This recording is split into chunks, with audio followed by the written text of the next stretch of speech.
As you know, I'm a strong believer in the power of input. We learn languages through input. At times, we may be concerned that we don't speak as well as we would like, but input is what drives our ability to acquire the language. And today I want to talk a bit about how I use AI to customize my input to make it effective for me, target my interests, target my level in order to, acquire the language faster. So one thing about input sort of helps us acquire the language as our comprehension improves.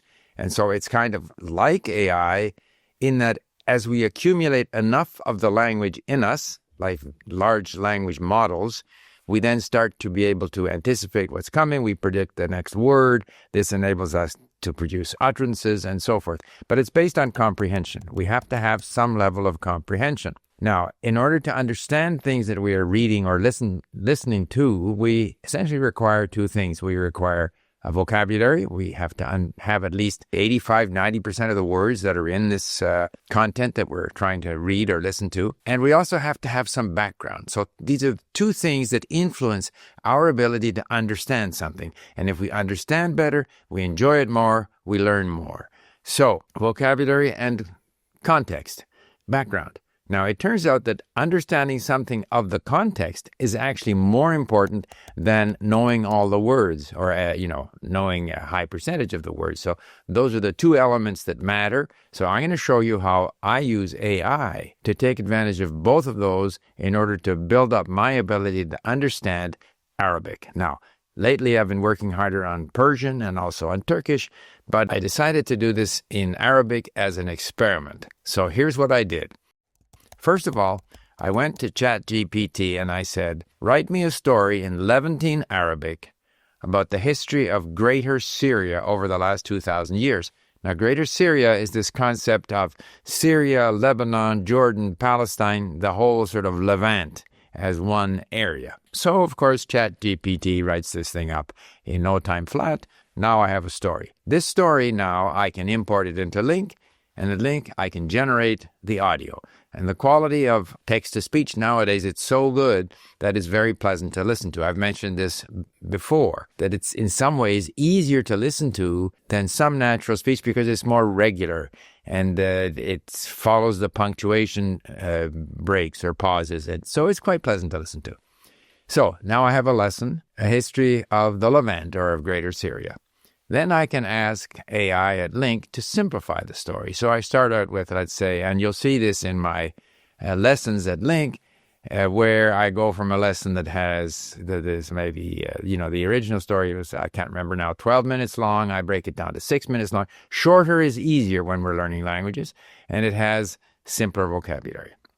So now I have two versions of the same content, the same domain, the same background. So I'm building up my familiarity with the story. And to some extent, in fact, to a large extent, the vocabulary repeats, but each version is a little different.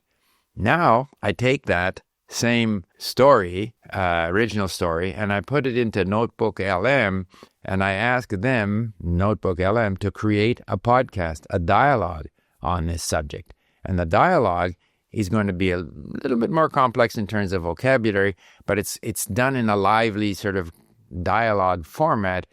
And of course, while I'm waiting for that to show up, I'm very curious as to how that dialogue is going to be, how it's going to sound and what they're going to include, because what Notebook LM does, it goes beyond simply what's in the original story, and it'll find some other background information about the Romans or about the Ottoman Turks or other stuff that supplements what I already have. So not only do I have now the sort of repetition, repeating the same basic story and repeating the same vocabulary, and we need that. We need repetition, but we also need novelty. And so now I'm very curious to see what other elements Notebook LM has brought into the story. So now, having done that and developed more familiarity with the subject matter and with some of the vocabulary, I now go to YouTube and I plunk in there the Arabic for, the history of Greater Syria. And now I find a YouTube video. And that YouTube video, by the way, I can then immediately, using the Link browser extension, bring it into Link and I can study that. And I can study it, I can break it down and study it one sentence at a time, which is a lot easier for me because, again, lacking vocabulary and lacking some background knowledge, and I can use the sentence translation, so that helps me through that. But all the while, I'm accumulating familiarity with the subject, and I'm also increasing my comprehension, and I'm pumping in more input. And fundamentally, I know from experience that if I keep on pumping input, and if I can make it sufficiently enjoyable that I stay with it, I'm all the while increasing my capability in the language, which I will eventually be able to use when I speak. Like I have a lesson tomorrow in Persian. Up until today, I've been spending my time with Persian, listening and reading, so I'm quite comfortable that I'll do all right in my session with my tutor. And so I'm comfortable that if I keep on pumping input into me, listening and reading, I will eventually start speaking, and I'll speak better and better. However, just to finish up on using AI now, so I've taken the URL, we've inputted this YouTube video that I found into Link, which I'm going to study. But then I decided to take the URL of that YouTube video and put it in the Notebook LM to create a podcast on that YouTube video.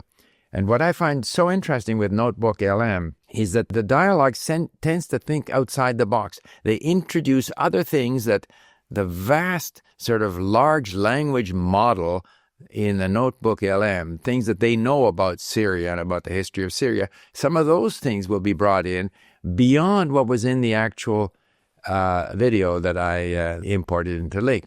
So I now have like 5 lessons ranging in, duration between 6 and 15 minutes, varying degrees of difficulty.